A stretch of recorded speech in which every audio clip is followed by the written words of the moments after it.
Magandang araw po sa ating lahat. Tatalakayin po natin ngayon ang Service Charge Artikulo 96, hindi pagsali ng pera o non-conventional to cash. Ang non-conventional to cash ay tumutukoy sa isang konsepto na hindi nauugnay sa tradisyonal na mga anyo ng mga transaksyon sa pananalapi.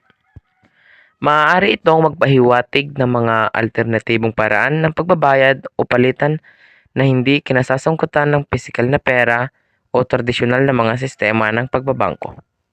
Halimbawa, maaari itong tumukoy sa mga digital na currency tulad ng cryptocurrency o mga non-cash na paraan ng pagbabayad gaya ng mga mobile payment app, electronic transfer o bartering.